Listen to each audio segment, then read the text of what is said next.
Welcome back. South African arts legends are gathering in Sophiatown in Johannesburg this afternoon to share lessons on building a better Africa and a better world.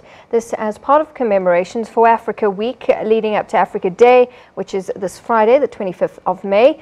Our reporter Nthakoana Ngatane joins us now live for a bit more ahead of as part of these week-long commemorations. And Nthakoana, good afternoon to you. Just take us through the plan for these commemorations and who are some of the artists and other dignitaries that will be part of this.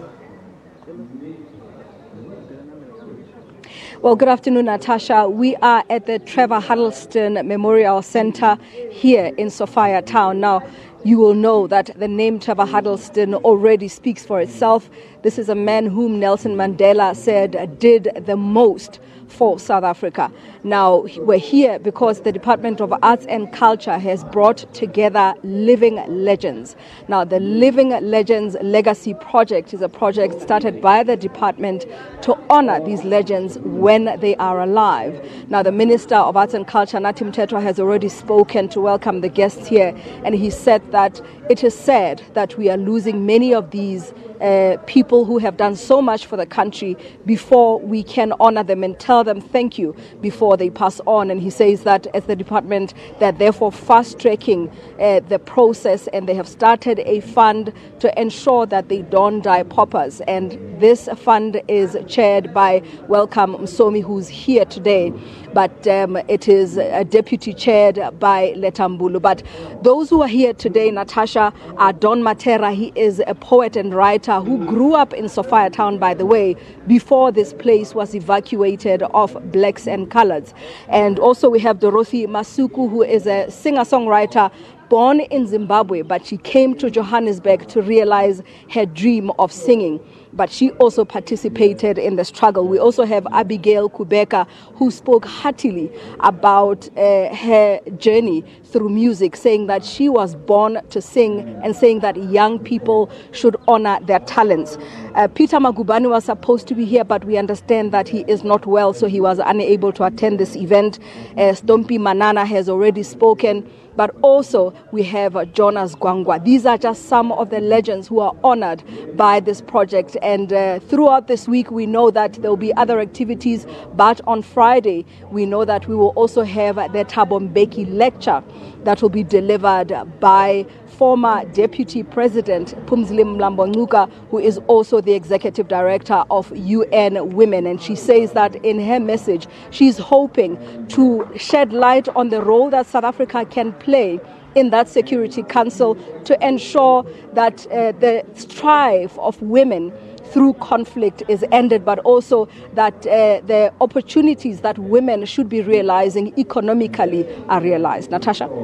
All right, just listening to some of those names, such powerful names when you think of how they contributed to the fight against apartheid through their platform of arts and culture and music. But then the theme for Africa Week and for Africa Day is building a better Africa and a better world. How is this being covered? Well, from what Minister Mthethwa said, first of all, looking at this Living Legends Legacy Project, it is to ensure that Africans start to unite. He reminded us that, first of all, the continent did not even have borders before that Berlin conference, that we know that European nations decided which parts of Africa they would own for themselves. And as a result, the borders were then drawn, making the countries that we know today. And he says, as a result, Africans now treat each other like strangers. We call some Makwerekwera, he said, to indicate that we don't welcome them in our countries. And he says this needs to stop. Africans need to unite. The other issue that he touched on is that of Ubuntu, saying that Africa lended the culture of Ubuntu to the world, and the continent needs to reclaim that culture of Ubuntu for itself, because it is at the moment not showing that. And he also said that looking at these people who are here today and others who are legends, Africa should be learning from their wisdom, and Africa should be listening to what they say, which is why we have this event here today. Natasha? And it's a significant event, especially in terms of of how we need an Africa Day, we need an Africa Week. What are people saying? What's some of the sentiment around what's going on there today? Well, let me tell you, I'm here to speak to Victor Masondo, who is a music producer. He has worked with some of these living legends. In fact, he played a song here today that he has composed that has many of the living legends on it. Ntate, how does it feel for you to have worked with them? Oh, I must tell you, it's one of the highest honors I can tell you that because the wisdom, you know, the way you're surrounded by people who are just carrying all this great experience, it's beyond what I can call an honor. It's really great. It's amazing. It's amazing. Now, from here on, what do you expect to be doing with them? Well, we've already done the song, so we're going to cut a video, busy finishing the video, so that we can show that to the people, because, you know, the creativity of what they put into the music as such, it's amazing. But it's a song that from them as elders, addressing the whole thing, even of racism in the country.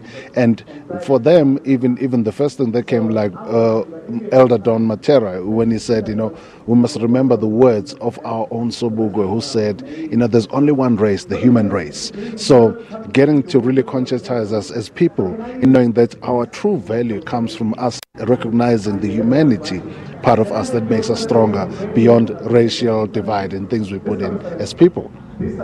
Well, there you have it, Natasha. That is Victor Masondo. He is a music producer, honored, he says, to have worked with many of these legends on a music piece that he made us listen to here today. But as he indicates, the other issue that the minister spoke about is that issue that is very much talked about at this moment, and that is femicide. The minister said it is so un-African that today we bring up children who kill their girlfriends, or boys who kill their girlfriends, and that as Africans that must stop. Natasha? Absolutely. Nthakoana, thanks very much for that update. Our Nthakoana Ngatane live for us from Sophiatown in Johannesburg.